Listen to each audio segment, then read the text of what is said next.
Capítulo 3: O abandono. Abandonar alguém é deixá-lo, largá-lo, não querer mais se preocupar com ele. Muitas pessoas confundem rejeição com abandono. Às vezes, nos julgamos rejeitados, pois o outro nos repele, não nos quer mais ao seu lado. Não devemos nos prender à situação vivida, mas sim à dor vivida. Para saber qual é a ferida foi ativada, devemos estar atentos à nossa reação e a pessoa com quem vivemos o problema. Se é alguém do mesmo sexo que nós, a ferida ativa é sempre a da rejeição. Se a pessoa é do sexo oposto, é a ferida do abandono. A ferida vivida no caso de um abandono, assim como as três próximas feridas que analisaremos, trata do ter e do fazer. Somente a ferida da rejeição toca diretamente o ser.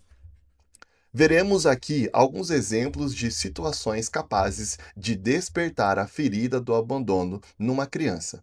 Ela pode sentir abandonada se a sua mãe passar de repente a se ocupar com o novo bebê. O sentimento de abandono será ainda mais forte se o bebê necessitar de cuidados especiais por ser doente ou problemático. A criança terá a criança terá a impressão de que a mãe a abandona continuamente para cuidar do outro. Começará a achar que será assim para sempre, que nunca mais terá de volta a mãe de antes. Se seus pais saem para trabalhar diariamente e dedicam pouco tempo a ela, quando é levada para o hospital e seus pais têm que deixá-la lá. Ela não compreende o que acontece. Se tem consciência de que foi um pouquinho malcriada na semana anterior e que os pais se aborreceram com seu comportamento na ocasião, o sentimento de abandono pode ser ainda mais pronunciado. No hospital, ela pode resolver acreditar que os pais a abandonaram para sempre. Mesmo recebendo a visita diária dos dois, a dor gravada no momento em que ela se sentiu abandonada prevalece. Esse sofrimento a incita a criar uma máscara para si, julgando que esta a ajudará a não reviver mais a dor. Quando os pais a deixam com alguém durante as férias, mesmo que seja com a avó. Se a sua mãe está sempre doente e o seu pai vive muito ocupado ou ausente, e ela é obrigada a se virar sozinha. Conheci uma senhora que viveu um medo terrível quando seu pai faleceu. Sua morte, que ela sua morte, que ela encarou como um abandono, foi muito marcante, pois na época sua mãe não cansava de lhe dizer que a expulsaria de casa assim que fizesse 21 anos. Essa senhora, que se sentia rejeitada pela mãe, teve medo porque pensava o tempo todo: o que vai acontecer comigo sem papai para cuidar de mim quando eu estiver que ir embora? Várias pessoas que sofrem da ferida do abandono relataram falta de comunicação com o genitor do sexo oposto quando eram jovens. Julgavam esse pai ou mãe fechado demais ou e o recriminavam por deixar o outro genitor ocupar todo o espaço. E estavam convencidas de que a figura parental do sexo oposto não se interessava por elas. De acordo com minhas observações, a ferida do abandono é vivida com o genitor do sexo oposto. Em contrapartida, observei que, muitas vezes, uma pessoa que sofre de abandono também vivencia a rejeição. Quando jovem, por exemplo, a menina se sente rejeitada pela mãe e abandonada pelo pai, que, ao seu ver, deveria ter lhe dado mais atenção e cuidado para que ela fosse aceita pela mãe. Uma criança pode se sentir abandonada pelo genitor do mesmo sexo, mas, na realidade, é ferida de rejeição que ela vivencia. Por quê? Porque o genitor do mesmo sexo, que não liga para ela, age assim por rejeitar a si mesmo, e no fundo, a criança percebe isso. Quando um pai rejeita a si próprio e tem um filho homem, é normal e humano que ele rejeite o garoto até inconscientemente, pois este lhe evoca sua própria pessoa. O exemplo da senhora que perdeu o pai aos 18 anos ilustra bem essa dupla ferida de rejeição e abandono. Aprofundando um pouco mais esse estudo de caráter, você perceberá que a maioria das pessoas tem mais de uma ferida, mas nem todas elas sentem do mesmo grau e dor. Os que sofrem de abandono não se sentem alimentados afetivamente. A falta de alimento físico também pode despertar a ferida do abandono, que se manifesta normalmente antes dos 2 anos de idade. A máscara que o indivíduo cria para si, a fim de tentar esconder de si próprio sua ferida, é a do dependente. Utilizarei, então, essas palavras para descrever a pessoa que sofre de abandono. Irei designá-la ao longo deste livro como dependente. Quem utiliza essa máscara exibe um corpo carente de tônus, um corpo esguio, magro e apático.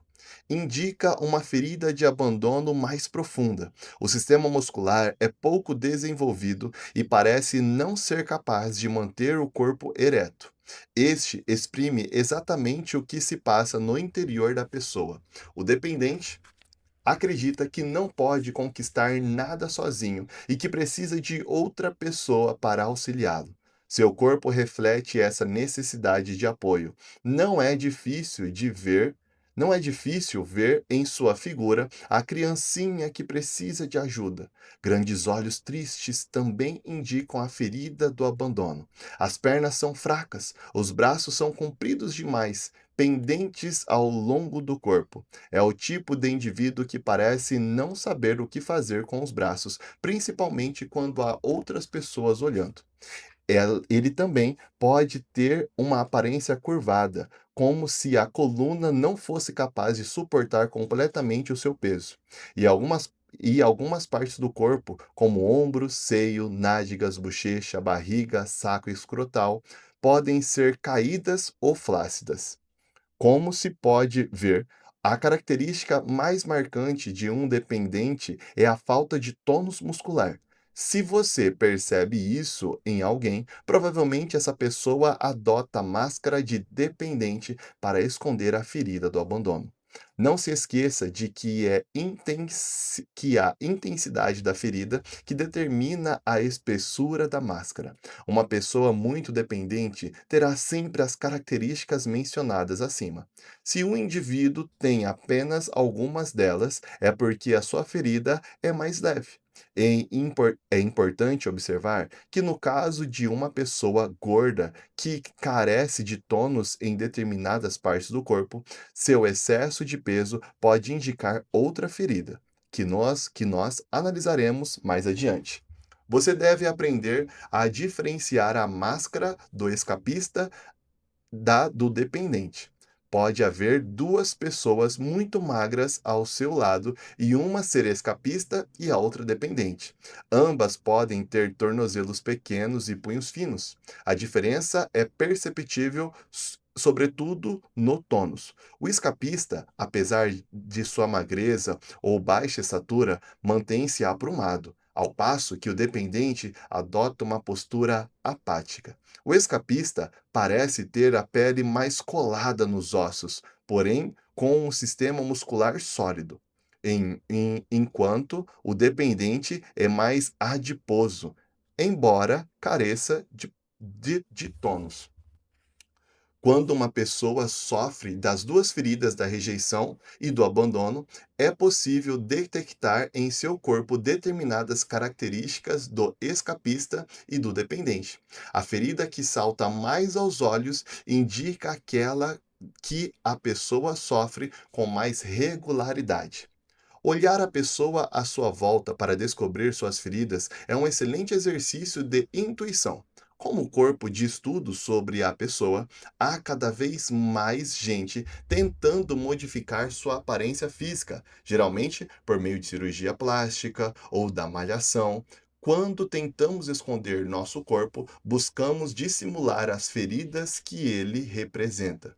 Na verdade, é com nossa intuição que podemos descobrir as partes que a pessoa tenta transformar em si mesma. Por exemplo, observando uma cliente durante uma consulta, notei que ela tinha seios firmes e bonitos, quando, na realidade, a minha primeiríssima impressão era a de que ela tinha os seios caídos. Foi um flash de poucos segundos, mas, como aprendi a confiar em minha intuição, falei com ela sobre a reação que tive e perguntei-lhe se havia feito uma cirurgia plástica. Ela confirmou, dizendo que recorreu à cirurgia porque não gostava dos seus seios caídos. Em ve às vezes, é um pouco mais difícil enxergar com clareza certos detalhes físicos, principalmente do corpo feminino, por causa de vários acessórios usados pela mulher. Sutiãs, ombreiras, enchimentos para nádegas, que confunde o olhar. De toda forma, a pessoa que se olha no espelho não pode mentir para si mesma. Recomendo, portanto, que siga sua intuição e a sua primeira impressão ao examinar outra pessoa. Reconheço homens que fazem musculação desde adolescentes, mas que, apesar do tórax e dos braços bem definidos, apresentam certa falta de tônus. Quando interrompe os exercícios físicos, seu corpo volta a dar a o seu corpo volta a mostrar a sua flacidez. Isso acontece apenas isso acontece apenas nos homens dependentes. Não é porque escondemos fisicamente uma ferida que ela é sanada. Volto ao meu exemplo do ferimento da mão citado no primeiro capítulo. Esconder a mão de uma luva ou atrás das costas não faz a ferida se curar. Dos cinco tipos de depen... Dos cinco tipos, o dependente é o mais apto a se tornar vítima. Há forte probabilidade de que um de seus pais, ou mesmo ambos, sejam igualmente vítimas. A vítima é uma pessoa que engendra dificuldades de todo tipo ao longo da vida, em especial problemas de saúde, para chamar atenção para si. Isso provê as necessidades do dependente, que julga nunca ser o suficiente. Ele acha que, se não conseguir atrair a atenção do outro, não poderá contar com o seu apoio. Podemos notar esse fenômeno nos dependentes quando eles ainda são muito jovens. As crianças dependentes precisam sentir que se der um passo em falso, contará com alguém para ajudá-la a se recuperar. É uma pessoa que dramatiza muito. O mais ínfimo incidente ganha proporções gigantescas. Se, por exemplo, seu cônjuge não liga para avisar que chegará atrasado, ela pensa no pior e não compreende por que ele a deixa sem notícias, fazendo-a sofrer tanto. Ao depararmos com uma pessoa que se comporta como vítima, costumamos nos perguntar como ela consegue arranjar tantos problemas. O dependente, por sua vez, não vive esses incidentes como obstáculos. Ao contrário, encara seus problemas como dádivas, pois chamam a atenção dos outros para si. Isso impede que se sintam abandonados. Ser abandonado é mais doloroso do que encarar os múltiplos problemas que ele cria. Só um outro dependente pode realmente compreender isso. Quanto mais uma pessoa age como vítima, mais se agrava sua ferida do abandono. Pude constatar, entre outras coisas, que uma vítima costuma gostar de fazer o papel de salvador. Como, por exemplo, quando o dependente desempenha o papel de pai com relação aos seus irmãos, ou tenta tirar alguém que ela ama de uma dificuldade qualquer, seus meios sutis de receber atenção. Na realidade, quando o dependente faz muito por outra pessoa, ele deseja, sobretudo, ser elogiado, sentir-se importante. No entanto, essa atitude acarreta dores nas costas, pois ele coloca sobre si responsabilidades que não são suas. Ele costuma ter altos e baixos durante certo tempo. Está feliz e tudo ocorre bem. De repente, sente-se infeliz e triste. Pergunta-se, inclusive, por que disso, já que essa situação frequentemente acontece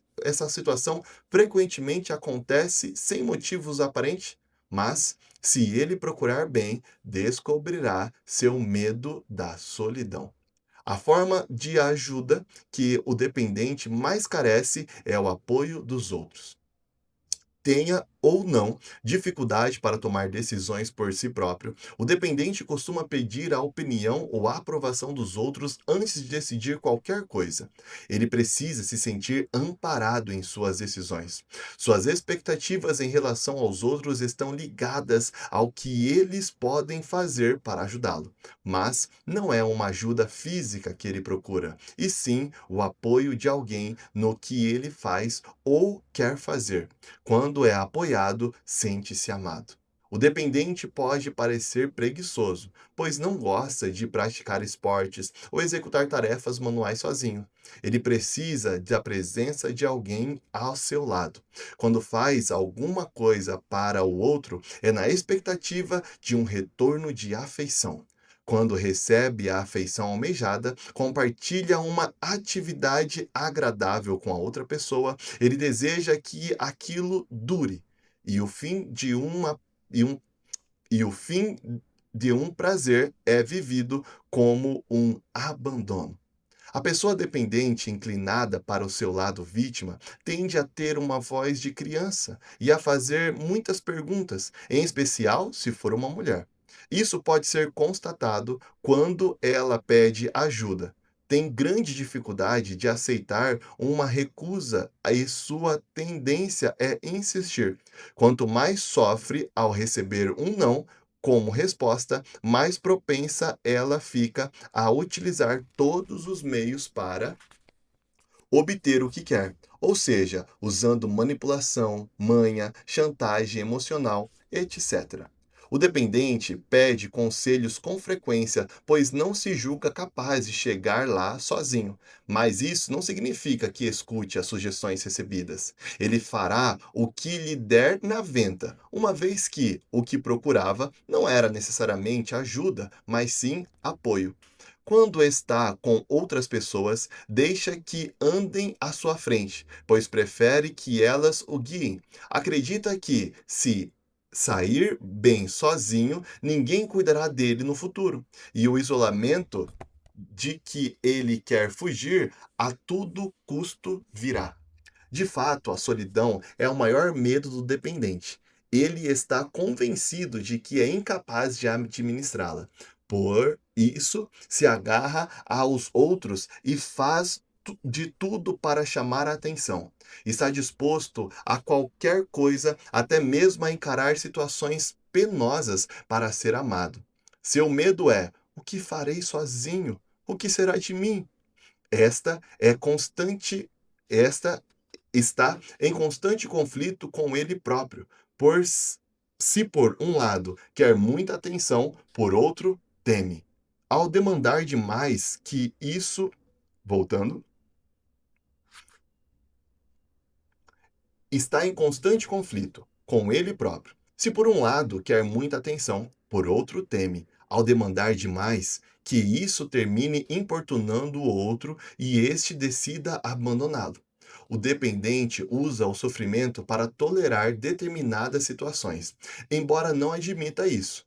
Tomemos o exemplo de uma mulher que vive com um homem que a espanca. Deixá-lo, talvez, signifique para ela mais sofrimento do que suportá-lo. Na realidade, sua existência repousa na esperança, numa esperança emotiva.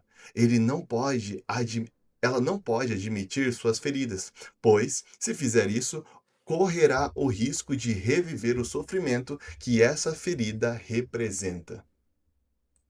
A pessoa dependente é aquela com a maior capacidade de não enxergar os problemas no seu casamento. Temendo ser abandonada, prefere acreditar que tudo vai bem.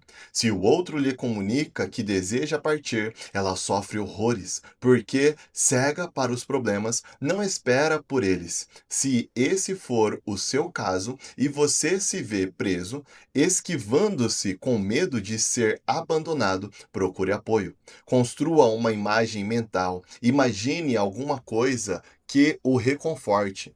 Não desista, principalmente se você está vivendo um momento de desespero e acha que não pode mais receber ajuda externa. Talvez você pense que não pode se safar sozinho, mas esteja certo de que para todo problema há uma solução. Apoiando em si mesmo, a luz se fará e você encontrará a solução. O dependente mostra grande dificuldade com a palavra deixar, o que para ele é sinônimo de abandono. Se, por exemplo, o dependente fala com uma pessoa que lhe diz: tenho que deixar você agora, preciso ir", seu coração se ressente. O simples fato de ouvir a palavra deixar lhe desperta emoções. Para não se sentir abandonado, é preciso que o outro lhe explique a razão de sua partida, de preferência sem usar essa palavra. Quando o dependente se sente abandonado, ele acha que não é suficientemente importante para merecer a atenção do outro.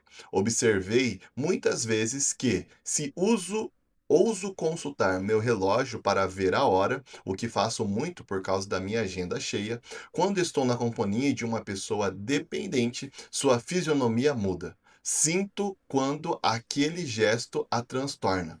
Ela julga imediatamente que o meu compromisso é mais importante do que ela.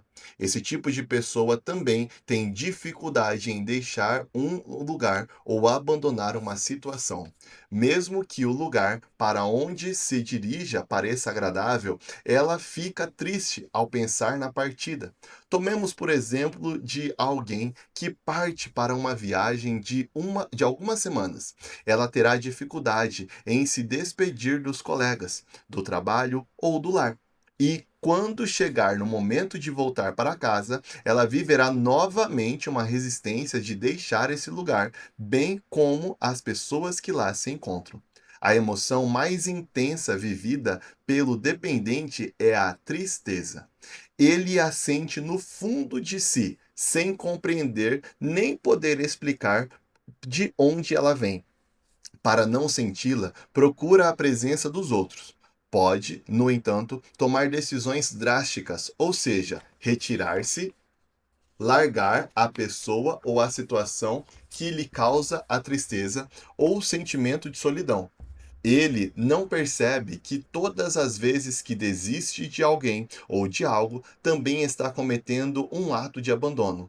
Nesse momento de crise, ele pode inclusive pensar em suicídio. Em geral, é somente uma simples ameaça, pois tudo o que ele procura, na verdade, é apoio. Se ele tentar o suicídio, falhará. Se depois de várias tentativas ninguém resolver lhe dar apoio, é possível que termine conseguindo suicidar-se. O dependente costuma temer toda forma de autoridade. Ele imagina que alguém que exibe uma voz ou um ar autoritário não vai querer perder seu tempo com ele. Julga-o indiferente e frio. É por essa razão que é tão caloroso com os outros. Acha que, sendo assim, os outros também serão calorosos e atenciosos em vez de frios e autoritários. O dependente costuma empregar bastante as palavras ausente e sozinho. Ao falar de sua infância, por exemplo, dirá que o deixavam frequentemente sozinho e que sua mãe e seu pai estavam ausentes. Por reconhecer que sofre de isolamento quando vive uma grande ansiedade ao se imaginar na solidão, acha que tudo seria muito melhor se tivesse alguém ao seu lado. Qualquer ser humano pode se sentir sozinho, mas sem sofrer em demasia com isso. O grau de ansiedade determina o grau de sofrimento. Sentir-se isolado também gera um sentimento de urgência nesse tipo de pessoa, pois ela tem medo de que o que lhe falte lhe seja recusado ou se torne inacessível no momento em que ela o desejar. O que se esconde por trás da sensação de isolamento é o indivíduo. Dependente, dependentes Voltando, o que se esconde por trás da sensação de isolamento é o indivíduo dependente se fecha inconscientemente para a coisa ou a pessoa que tanto deseja junto de si. Ele não se abre para receber ou aceitar aquilo ou aquele que deseja por medo de não merecê-lo. Até porque ele tem medo das emoções que todas essas atenção poderia fazê-lo viver. É comum observarmos esse comportamento entre os inúmeros indivíduos que sabotam a própria felicidade. Assim que uma relação se torna mais intensa, eles dão um jeito de acabar com ela. A pessoa dependente chora com facilidade, sobretudo quando fala dos seus problemas ou aflições. Em seu pranto, podemos sentir que ela acusa os outros de se esquivarem quando ela tem problemas ou adoece.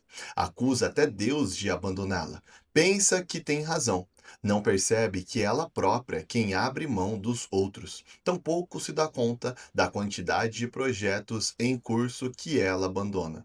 Seu ego lhe prega peças, como, aliás, faz com todos nós. O dependente precisa da atenção e da presença dos outros, mas não percebe a quantidade de vezes que não age com os outros como gostaria que agissem com ele. Por exemplo, ele gosta de sentar-se sozinho para ler um livro, mas não suporta que seu cônjuge faça o mesmo. Adora ir sozinho a certos lugares, mas se sentirá abandonado e desdenha se o seu parceiro agir da mesma forma. Ele pensa: na verdade, não sou suficientemente importante para que ele me convide. Se não for chamado para uma reunião ou para um encontro a qual acredite que deveria comparecer, se sentirá muito mal e mergulhará numa grande tristeza, num sentimento de abandono e de autodesprezo. O dependente tem o hábito de tocar na pessoa amada. Em criança, a menina se liga fisicamente ao pai e o menino à mãe. Num casal, é comum o dependente se apoiar no outro ou lhe dar a mão ou tocá-la. Quando está de pé, ele procura se reencostar numa parede ou numa porta, e mesmo sentado, tem dificuldade em se manter aprumado. Apoia seu braço no encosto ou afunda na cadeira. De todo modo, tem dificuldade em se manter ereto, tende a se inclinar para a frente. Quando você ver alguém procurando muita atenção numa reunião, observe o seu modo, o seu corpo e verá o dependente que mora nele. Em muitas oficinas, noto que há sempre pessoas aproveitando os intervalos para me fazer perguntas em particular. Constantemente, invariavelmente, que elas portam constato invariavelmente que elas portam a máscara do dependente. Em geral, peço-lhes que me façam as mesmas perguntas durante a oficina, pois são boas questões e as respostas podem interessar os outros participantes. Quando a aula recomeça, elas quase sempre se negam a perguntar qualquer coisa. O que lhes interessa era que eu lhes respondesse em particular. Às vezes, aconselho a essas pessoas que procurem uma terapia para obterem, assim, toda a atenção que desejam. Entretanto, essa solução tem seus limites, uma vez que pode alimentar a ferida em vez de curá-la. Outra maneira de chamar a atenção é ocupar uma função que implique acesso a um grande público. Muitos cantores, atores, artistas são dependentes. Eles se sentem bem no papel de vedette, de destaque. Numa consulta particular, o dependente é o tipo que mais costuma estabelecer uma transferência com seu terapeuta. Ele procura no profissional o apoio não recebido dos pais ou do cônjuge. Uma amiga psicóloga me contou que, certo dia, um cliente teve uma crise de ciúmes quando ela lhe comunicou que seria substituída por um colega durante suas 2 semanas de férias com o marido. Percebendo que o cliente fizera uma transferência, logo viu que se tratava de um perfil dependente. Sempre recomendo aos meus amigos psicólogos e terapeutas que sejam bem vigilantes, pois há grande risco de transferência quando seu cliente sofre de abandono. O dependente é uma pessoa que se entrosa facilmente com os outros, o que o leva a sentir-se responsável pela tristeza e felicidade alheia, da mesma forma que ele julga que os outros são responsáveis pela felicidade ou infelicidade que sente. Uma pessoa exclusivista, também denominada pessoa psíquica, sente as emoções dos outros e se deixa influenciar por elas com facilidade. Paradoxalmente, esse tipo de fusão engendra muitos medos, podendo inclusive chegar à agorafobia. Essa fobia consiste no medo doentio de espaços abertos e locais públicos. É a fobia mais comum. As mulheres são 2 vezes mais propensas a ela do que os homens. Muitos homens escondem sua agorafobia no alcoolismo. Preferem tornar-se alcoólatras a confessar seu grande e incontrolável medo. O agorafóbico queixa-se frequentemente de viver ansioso e angustiado a ponto de entrar em pânico. Uma situação angustiante acarreta no agorafóbico reações fisiológicas, palpitação cardíaca, a, ausência, tensões ou fraquezas musculares, transpiração, dificuldade respiratória, náusea, incontinência urinária, etc. O que podem levar ao pânico, reações cognitivas, sentimento de estranheza, medo de perder o controle, de enlouquecer, de ser humilhado publicamente, de desmaiar, de morrer e etc. E reações comportamentais, fuga das situações de ansiedade e, naturalmente, de todo lugar que lhe pareça distante do local ou da pessoa reconfortante que ele precisa. A maioria dos agorafóbicos sofre de hipoglicemia. O medo e as sensações o medo e as sensações que o agorafóbico experimenta são tão fortes que o leva, inclusive, a evitar situações que não pode evitar. É por essa razão que ele precisa encontrar alguém próximo e acolhedor com quem sair e um lugar reconfortante onde se refugiará. Há, inclusive, pessoas que simplesmente não conseguem sair mais. Encontram sempre uma boa razão para isso, antecipando tragédias que nunca se concretizam. A maioria dos agorafóbicos foi muito dependente de suas mães quando jovens e se sentiram responsáveis por sua felicidade e por ajudá-las no seu papel de mãe. O agorafóbico pode se ajudar emocionalmente resolvendo sua relação com a mãe. Os dois grandes temores do agorafóbico são o medo de morrer e o medo da loucura. Após encontrar agorafóbicos em quase todas as oficinas que ministrei, pude fazer uma síntese interessante a respeito desse transtorno, o que ajudou centenas de indivíduos. Esses medos vêm da infância e foram vividos no isolamento. O foco propício à eclosão desse mal é a morte ou a loucura de alguém no círculo familiar. Esse medo de morrer no agorafóbico é vivido em todos os níveis, embora ele nem se dê conta disso.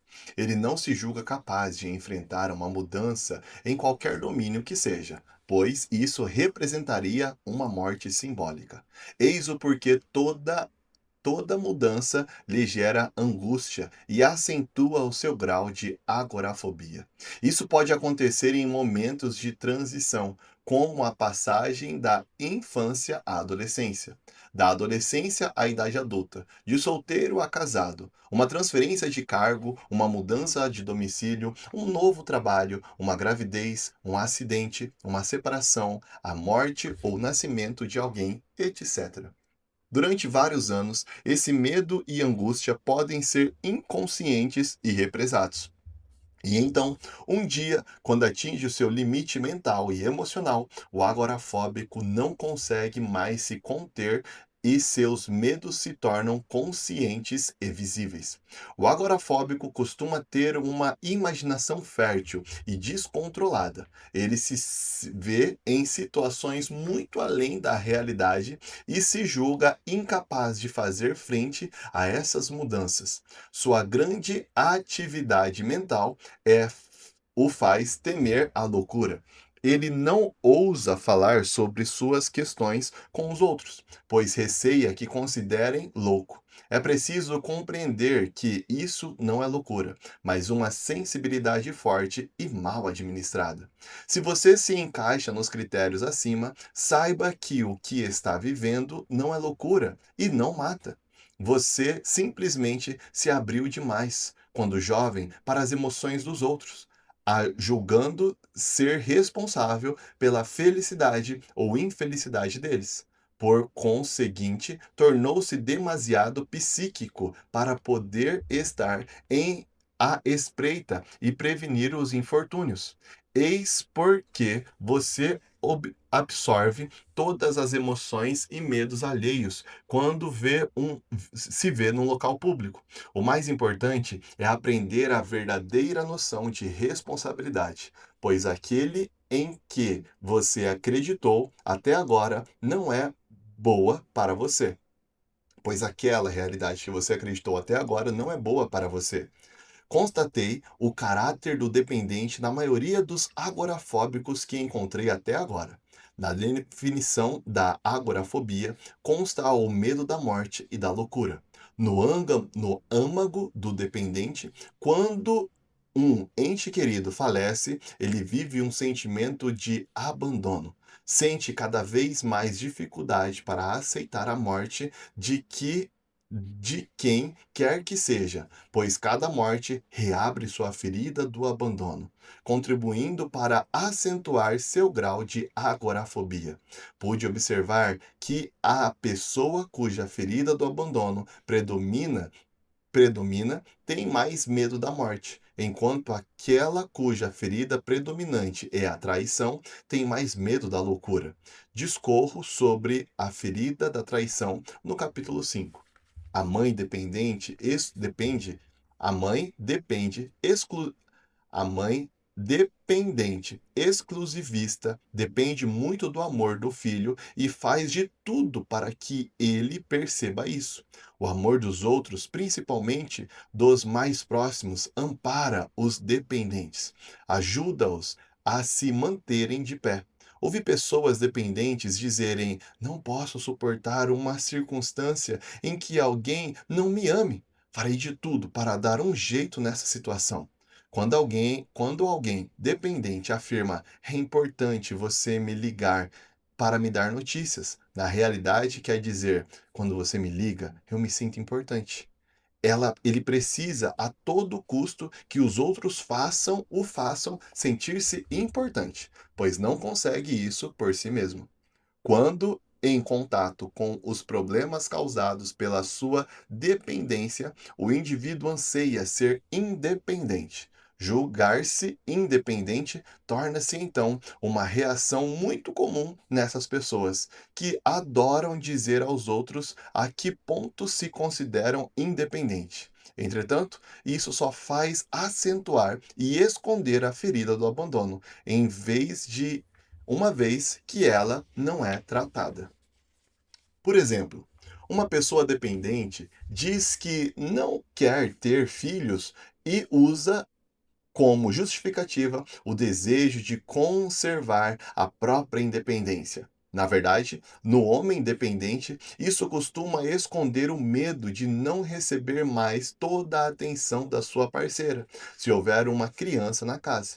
No caso da mulher dependente, por sua vez, o medo maior é o de se sentir sufocada por todas as obrigações que um filho acarreta. Em contrapartida, se ela quiser ter filhos, se sentirá mais confortável enquanto eles ainda forem crianças, pois serão mais dependentes dela.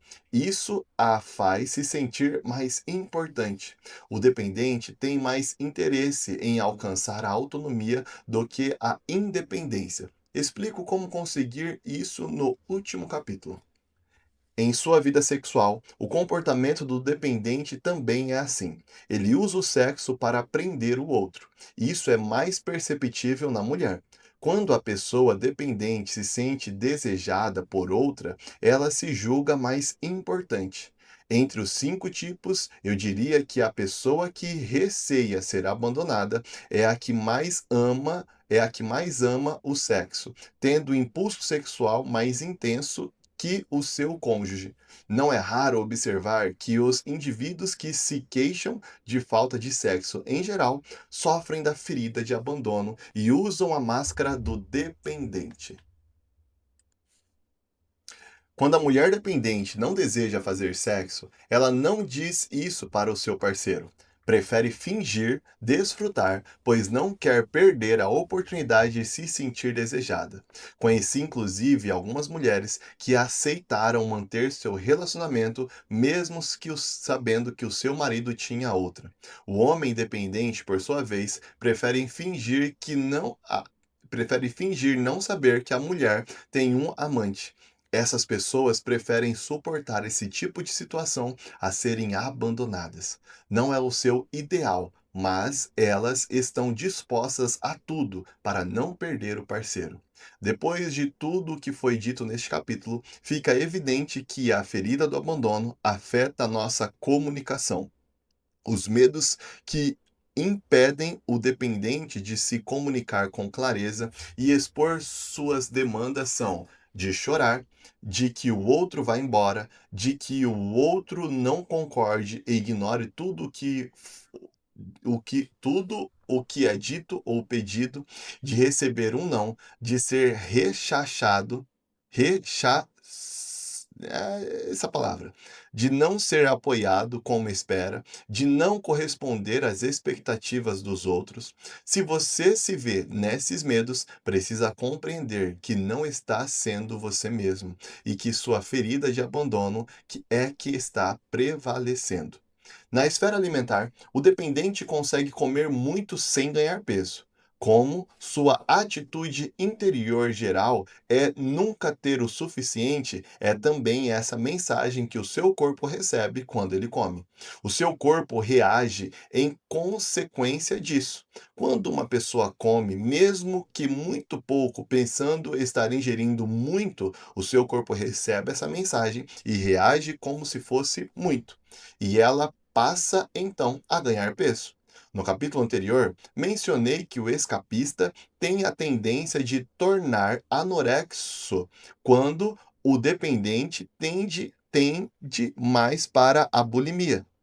Minhas pesquisas me levam a concluir que quando um homem dependente tem sintomas de bulimia, é porque ele procura nutrir-se de sua mãe. Tamanha é a falta que sente dela. Quando a bulimia se manifesta numa mulher dependente, é o que o seu pai lhe faz falta. Quando essas pessoas não têm substituto para o pai ausente, fazem uma transferência para a comida. A palavra devorar, aliás, está muito presente em seu vocabulário. Eles dirão, por exemplo, meu filho devora toda a minha energia, ou o meu trabalho devora o meu tempo. O dependente prefere os alimentos macios aos alimentos duros. Em geral, também gosta muito de pão, o que é o símbolo da terra provedora. Ele mastiga lentamente para fazer durar o prazer e a atenção, em especial quando está na companhia das outras pessoas. Aliás, as pessoas dependentes não gostam de fazer refeições sozinhas, principalmente fora de casa. Além disso, tendo dificuldade com a palavra deixar, nunca deixam nada no prato. Tudo isso se passa de maneira inconsciente. No tocante às doenças, o dependente, em geral, foi uma criança doente, fraca ou franzina. Eis alguns males que podem manifestar nas pessoas que sofrem a ferida de abandono. Asma. Uma doença em que a expiração torna-se difícil ou penosa. No plano metafísico, essa doença indica que a pessoa recebe mais do que deveria e só dá com grande dificuldade. Bronquite. Quando o dependente sofre de um problema nos brônquios, isso indica que ele tem a impressão de não receber o suficiente de sua família, da qual depende externamente. Ele tem interesse em acreditar que possui um lugar na família e não precisa se esforçar para conseguir acreditar nisso. Problemas no pâncreas, hipoglicemia e diabetes e nas glândulas suprarrenais. Por conta de seu lado psíquico exclusivista, o dependente é propenso a ter problemas no pâncreas e nas glândulas suprarrenais. Todo o seu sistema digestivo permanece frágil, porque ele acredita não ter se alimentado adequadamente, mesmo que essa carência não tenha nenhuma relação com o plano físico. Embora a carência se situe no plano afetivo, o seu corpo físico sente o reflexo de seu psiquismo, recebe a mensagem dessa falta. Miopia. Doença comum nos dependentes. Ela representa a dificuldade de enxergar longe. Está ligado ao medo do futuro, sobretudo de enfrentá-lo sozinho. Histeria. O dependente que alimenta muito o lado vítima pode vir a sofrer desse mal. Em psicologia, dizemos que a pessoa histérica é semelhante à criança que teme ser privada do leite materno e abandonada. É por isso que ele manifesta suas emoções de forma ruidosa. Depressão. Vários dependentes acabam sofrendo de depressão quando sua ferida é muito grave e eles percebem sua incapacidade de sentir-se amado como desejariam. É também uma maneira de obter intenção. Enxaqueca. A, a pessoa dependente sofre desse mal porque evita ser ela mesma. Ela bloqueia o seu verdadeiro eu, faz malabarismo para ser o que os outros querem que ela seja, ou viva demasiado na sombra na sombra das pessoas que ama. Doenças raras ou doenças ditas incuráveis. Pude observar que o, o dependente contrai com mais frequência enfermidades graves ou que exige atenção especial. Ressalto que, quando a medicina taxa uma doença de incurável, ela nos anuncia na realidade que a ciência não descobriu ainda uma cura para ela. As doenças e indisposições acima mencionadas também podem se manifestar em pessoas com os outros tipos de feridas, mas parecem bem mais comuns em pessoas que sofrem de abandono. Se você se reconhece na ferida do abandono, lembre que essa ferida foi gerada pelo genitor do sexo oposto ao seu e continua a ser ativada por qualquer outra pessoa do sexo oposto. Logo, é completamente normal e humano ter ressentimento em relação a esse genitor ou a essas pessoas. Enquanto guardamos ressentimento, contra um de nossos pais, mesmo inconscientemente, nossas relações com todas as outras pessoas do mesmo sexo desse genitor serão difíceis. Em geral, o genitor responsável pela nossa ferida, pai no caso das mulheres e mãe no caso dos homens, também viveu a mesma ferida no passado, ativada pelo genitor do sexo oposto, que tem o mesmo sexo que você. As mesmas feridas se repetem de geração em geração. Lembre-se de que nossa incapacidade de nos perdoar pelo que fizemos aos outros ou a nós mesmos é a principal causa de uma ferida. É difícil para uma pessoa se perdoar, pois, em geral, ela nem mesmo percebe que se odeia. Quanto mais profundo a ferida do abandono, maior o grau de autoabandono ou de abandono a outras pessoas, situações ou projetos. Nós criticamos nos outros tudo que nós mesmos fazemos e não queremos ver. Eis a razão por que atraímos para o nosso convívio indivíduos que apontam o que fazemos de errado. Assim como na ferida da rejeição, a vergonha é um sentimento comum. É normal achar vergonhoso ter comportamentos que criticamos nos outros. Logo, é importante e urgente saudar todo com nossos pais, pois é desse modo que deixaremos de repetir o mesmo tipo de situação. Pesquisas nas áreas da medicina e da psicologia constataram a perturbação de geração para geração de doenças ou comportamentos destrutivos. Elas apontam para a existência de famílias de diabéticos, cardíacos, cancerosos, asmáticos, da mesma forma que para famílias de violentos, incestuosos, alcoólatras e etc. Se você reconhece em si próprio as características do dependente, mesmo tendo recebido muita atenção por parte do seu genitor do sexo oposto, eis o que pode ter acontecido. A atenção recebida talvez não tenha correspondido àquela que você desejava, ou talvez você tenha se sentido sufocado por essa atenção. Posso citar como exemplo o meu filho mais velho, em quem a figura do abandono permanece presente no corpo de adulto. Dos meus 3 filhos, ele foi o que recebeu mais atenção de minha parte. Ainda jovem e sem trabalhar fora, eu ficava em casa com ele e era muito rígida e severa em situações que, segundo ele, não justificava tal atitude e não o largava. Vigiava tudo o que fazia porque queria fazer dele um homem perfeito, segundo a minha noção de perfeição. Hoje compreendo que não era esse tipo de atenção que o meu filho desejava. Ele, então, viveu a ferida do abandono e acho normal que tenha me culpado na juventude.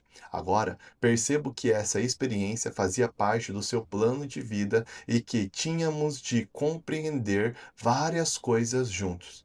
Ele precisava de uma mãe como eu e eu para realizar como eu para realizar o processo de perdão frente ao abandono que eu precisava. Ele precisava de uma mãe como eu para realizar o processo de perdão frente ao abandono, e eu precisava de um filho como ele para me ajudar a quitar algumas coisas com o meu pai. Falarei mais sobre isso no capítulo sobre traição. As leis espirituais explicam que, enquanto uma pessoa não tiver vivido uma experiência no amor, ela deverá voltar à Terra para viver a mesma experiência. Voltamos com as mesma a mesma voltamos com as mesmas almas, mas em papéis diferentes.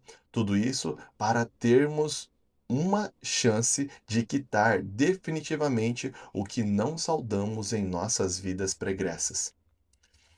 Não se esqueça de que as características e os comportamentos escritos neste capítulo estão presentes apenas quando uma pessoa vítima de abandono veste a sua máscara de dependente, julgando assim evitar o sofrimento, conforme a gravidade da ferida e a intensidade da dor. Essa máscara pode ser usada com maior ou menor frequência.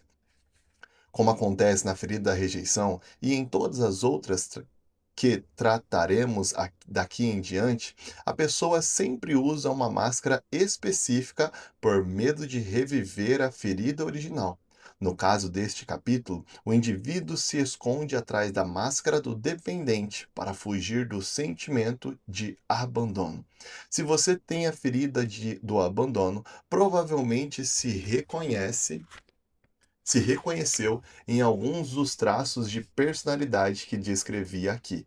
Mas reforço que, qualquer que seja a ferida, é quase impossível que alguém se identifique com todas as características referentes a ela.